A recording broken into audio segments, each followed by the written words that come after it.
এই অনুপ দত্তের রেকমেন্ডেশনে সিভিক ভলান্টিয়াররা এরকম বিভিন্ন বাইক ফাইট নাকি ব্যবহার করতেন এবং সেই বাইক নিয়ে সঞ্জয় এই অনুপ দত্ত এবং তার বন্ধু বান্ধব অফিসারদের জন্য বিভিন্ন ফাইফরমাস কাজ করতো।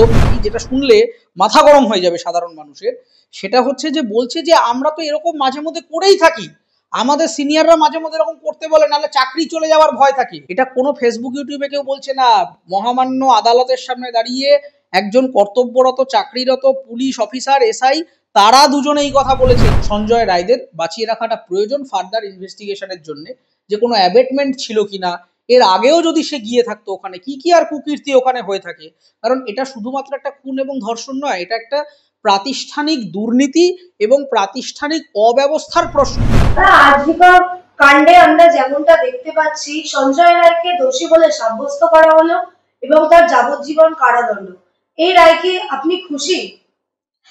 দেখুন, এখানে খুশি অখুশির ব্যাপার নয়, বিষয়টা হচ্ছে যে একটা বিচার সবসময় বিজ্ঞানসম্মত এভিডেন্সের উপরে ভিত্তি করে হয় এবং কারোর ব্যক্তিগত অনুমান কিংবা কারোর ব্যক্তিগত আবেগ, যেটা জজ সাহেব নিজেও ভার্ডিক্ট প্রনাউন্স করবার সময় বলেছেন যে সোশ্যাল প্রেশারের সাথে জাজমেন্টের কোনো সম্পর্ক নেই। যিনি বিচার ব্যবস্থাটা চালান, যিনি বিচারক এবং যারা মানে এই যে relationship between bar and bench, মানে বেঞ্চে জজরা বসে আছেন, বারে অ্যাডভোকেটসরা রয়েছেন, তারা একটা যুক্তিসম্মত আলোচনায় আসছেন।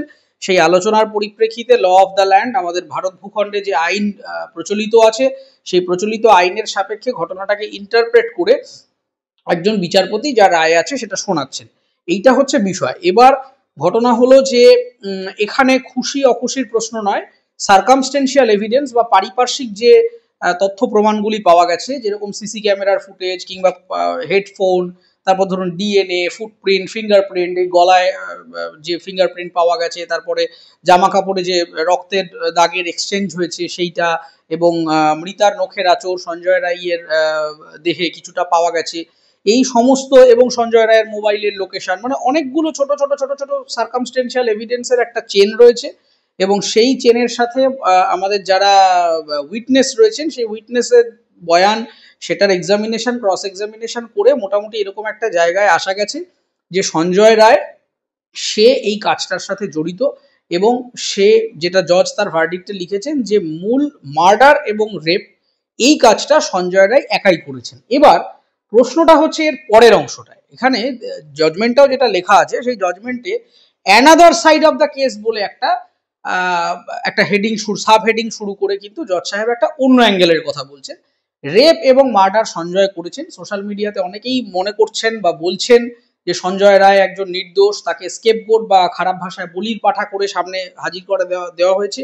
একেবারেই তা নয়। সঞ্জয় একজন নেশাগ্রস্ত অবস্থায় পারভার্টেড মাইন্ডসেট নিয়ে ওখানে আসেন এবং এই মেয়েটিকে একা পেয়ে তার উপর নির্যাতন করেন। এই ঘটনা প্রমাণিত, সঞ্জয় একেবারেই নির্দোষ নয়, এই ব্যাপারে আমার কোনো সন্দেহ নেই। কিন্তু another fact of the case থেকেই হচ্ছে আমার মূল আলোচনাটা শুরু আজকের। সেটা হচ্ছে, দেখুন, এখানে খুন এবং ধর্ষণ যেটা, সেটা একটা ক্রাইম, তার যা ঘটনাটা ঘটেছে একটা মিশাপ ঘটে গেছে। বাংলায় প্রথম খুন এবং ধর্ষণ তো এটা হলো না, এই ঘটনা ঘটার পরেও 70-80টা এরকম কেস রিপোর্টেড হয়েছে, আর এর আগে তো কয়েক লক্ষ আছে। আজকে একজন চিকিৎসক ওখানে কর্তব্যরত অবস্থায়, বিশ্রামরত অবস্থায়, তার সাথে যদি ধর্ষণ এবং খুন হয়, আগামী দিন যদি ওখানে একটা পেশেন্টকে হত্যা করা হয় কিংবা পেশেন্টের পার্টিকে হত্যা করা হয়, সরকার তো হাত তুলে দেবে।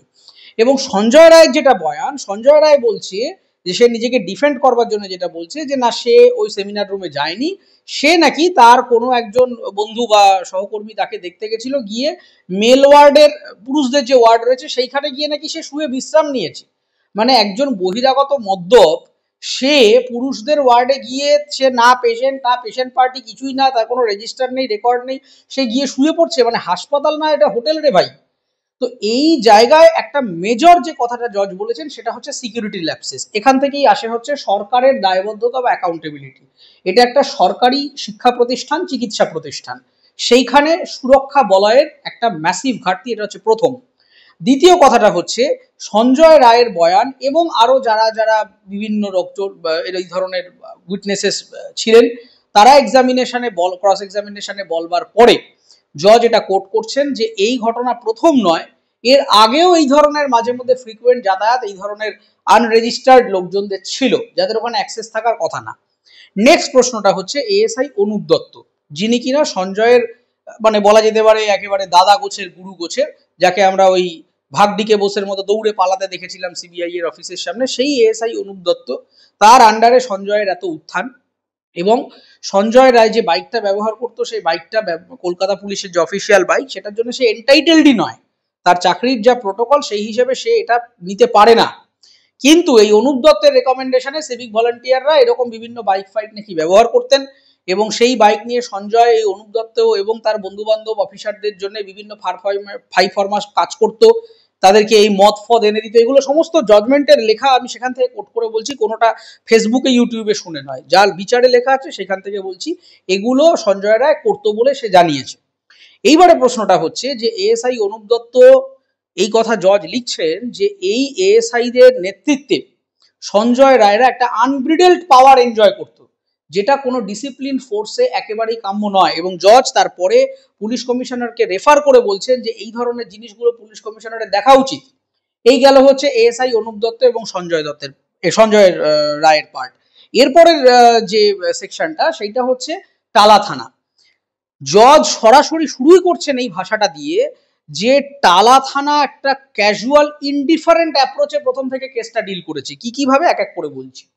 প্রথম ঘটনা হচ্ছে যে ওখানে যারা আগের দিন রাত্রে খাওয়া দাওয়া করেছে এই মেয়েটির সাথে, এবং যারা মানে ওর বন্ধু বান্ধব সহকর্মী, তাদের মধ্যে এক এক করে তারা প্রথম যারা গিয়ে দেখেন ওখানে ওর এই অবস্থায় পড়ে আছে, সঙ্গে সঙ্গে তারা বাকি সিনিয়র চিকিৎসকদের ডাকেন, এবং ডক্টর তপাদার, যার আন্ডারে এই মেয়েটি গবেষণা করছিলেন বা রিসার্চ করছিলেন, সেই ডক্টর তপাদার এসে তার যা বেসিক পরীক্ষা নিরীক্ষা করে তিনি সঙ্গে সঙ্গে বলে দেন যে এই ছাত্রী মারা গিয়েছেন এবং সেক্সুয়াল অ্যাসল্ট হয়েছে তার সাথে। কারণ তার বডি যে অবস্থায় পাওয়া যায়, জামা কাপড় ছেঁড়া, রক্তারক্তি অবস্থা দেখে তিনি এই কথাটা একেবারে মন্তব্য করেন। এবং বাকি যারা চিকিৎসক একে একে আসেন, তারাও তাদের যা বেসিক আন্ডারস্ট্যান্ডিং সেইটা থেকে তারা বলেন যে এই ছাত্রী মারা গেছেন এবং তার সাথে একটা সেক্সুয়াল অ্যাসল্টের ঘটনা ঘটেছে। সঙ্গে সঙ্গে কাকে ফোন করা হয়? অবভিয়াসলি ইনস্টিটিউটের যিনি অ্যাডমিনিস্ট্রেটিভ প্রধান সন্দীপ ঘোষ, দি দেন প্রিন্সিপাল, তাকে ফোন করা হয়, তিনি ফোন ধরেন না।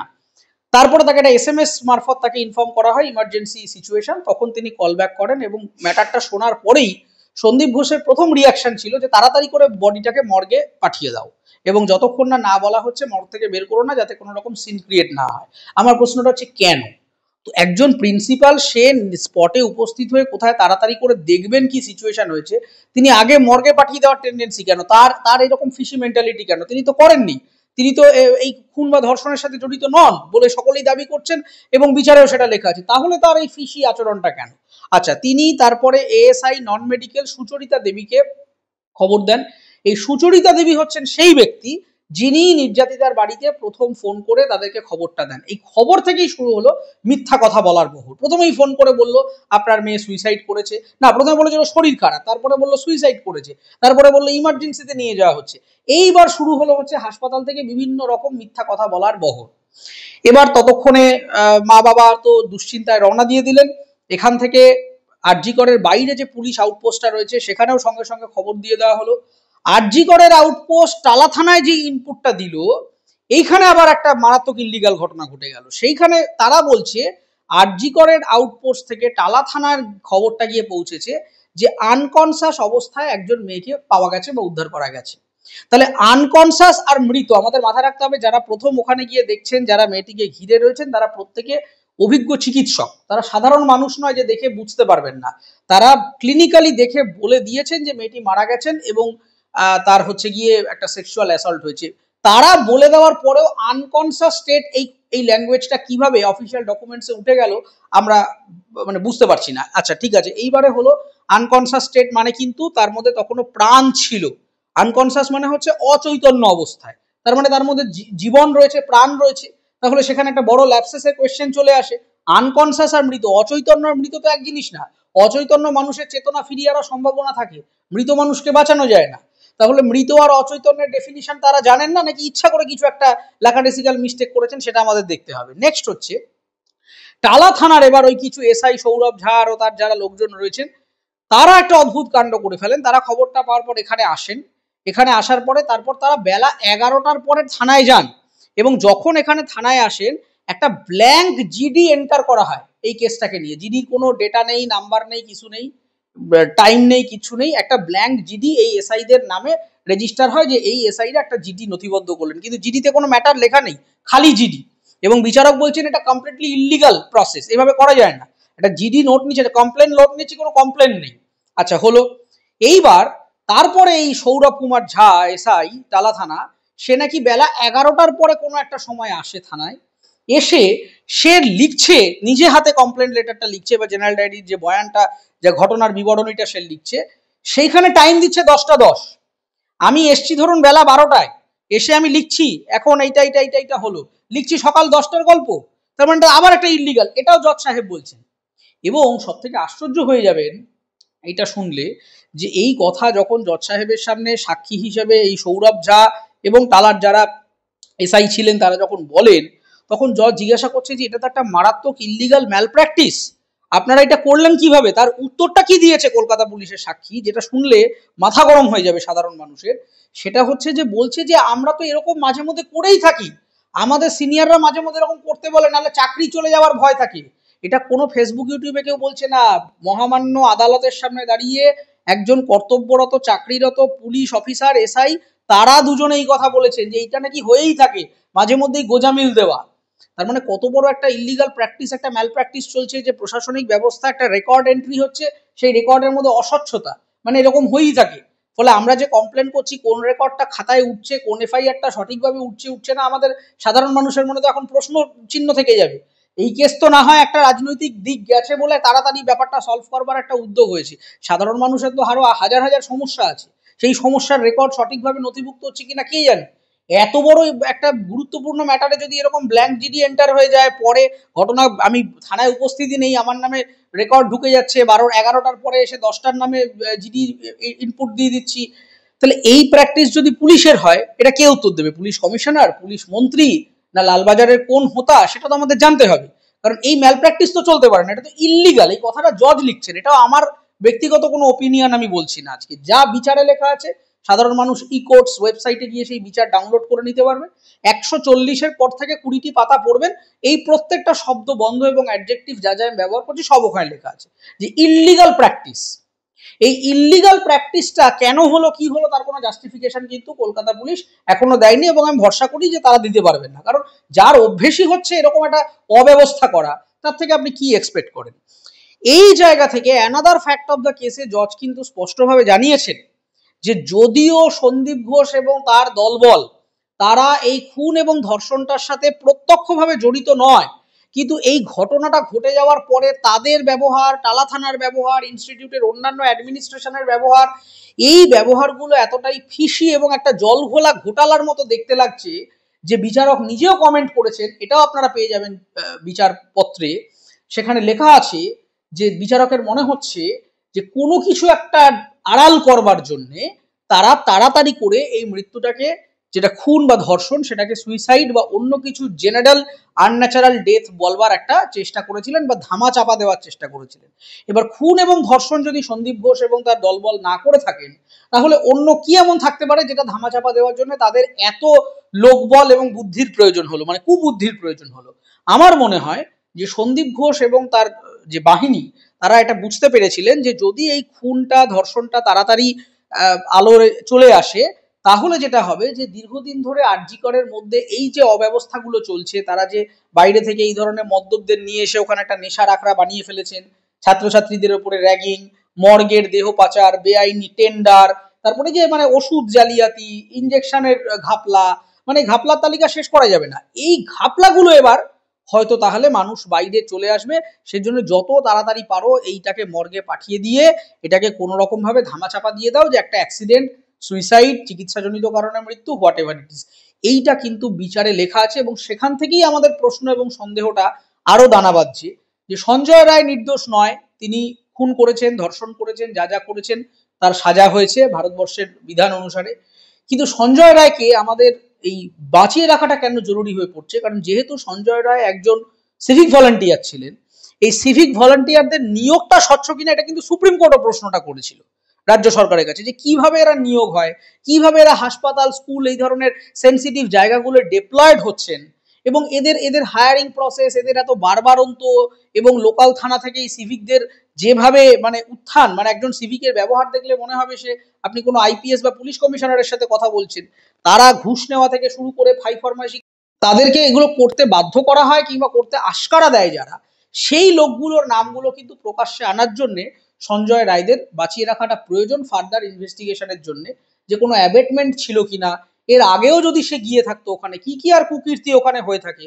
কারণ এটা শুধুমাত্র একটা খুন এবং ধর্ষণ নয়, এটা একটা প্রাতিষ্ঠানিক দুর্নীতি এবং প্রাতিষ্ঠানিক অব্যবস্থার প্রশ্ন। যে একটা কর্তব্য, এটা তো রাস্তাঘাটে হয়ে যাওয়া ঘটনা নয় যে আপনি বলবেন যে সরকার কি করে জানবে একটা অ্যাক্সিডেন্ট। এটা তো সরকারি প্রতিষ্ঠানে ঘটে যাওয়া ঘটনা, যেটা মাঝে মধ্যে মুখ্যমন্ত্রী বলে না দুর্ঘটনা হয়ে গেছে জানি না আমাদের এই ছিল না, এটা আপনি বলতে পারবেন না। তার কারণ হচ্ছে এটা সরকারি কর্মচারী, সরকারি একজন শিক্ষা প্রতিষ্ঠান বা চিকিৎসা প্রতিষ্ঠানের মধ্যে কর্তব্যরত অবস্থায় আপনার প্রিমাইসে ঘটনাটা ঘটছে, তাই জাজ লিখে দিয়েছেন যে সিকিউরিটি ল্যাপসেস এবং অ্যাডমিনিস্ট্রেটিভ ইস্যু, তাহলে অ্যাডমিনিস্ট্রেশনের প্রধানদেরকে এই আনসারটা দিতে হবে। আজকে এই মেয়েটির সাথে এটা হয়েছে, আরো হাজার হাজার সরকারি অফিস আছে, সেখানে কত পুরুষ এবং মহিলা কাজ করে, পরের দিন যদি একটা সরকারি অফিসে ডাকাতি হয়, একটা ছিনতাই হয়, আর একটা খুন হয়, আর একটা মলেস্টেশন হয়, তাহলে গভর্নমেন্ট বলবে যে আমি কিছুই জানি না, আমি চুপ করে বসে থাকবো। ফলে এই মিথ্যে কথাটা চলছে না। আমাদের সঞ্জয় রায়ের অবধি একটা বিচারের একটা অংশ শেষ হয়েছে, কিন্তু কেসটা ডিসপোজড হয়নি। এই কেসটা একটা বৃহত্তর কর্পাস নিয়ে মামলাটা, অভয়া তার মৃত্যুর মধ্য দিয়ে একটা বড় আমব্রেলাকে আমাদের সামনে, বড় ল্যাপসেস, সেটা করাপশন বলুন, সেটা অন্য কোনো রকমের সিকিউরিটি ল্যাপসেসের কথা বলুন, ইনফ্রাস্ট্রাকচারের প্রবলেমের কথা বলুন, সেই দিকটা আমাদের সামনে উন্মোচিত করে দিয়ে গেছে। সেই উন্মোচিত হয়ে যাওয়া জিনিসগুলোকে আরো বিচারের আলোয় এনে একটা স্বচ্ছ স্বাস্থ্য ব্যবস্থা তৈরি করাটা আমাদের আসল বিচার বা আসল বিধান বা আসল জাস্টিস হবে বলে আমি মনে করছি।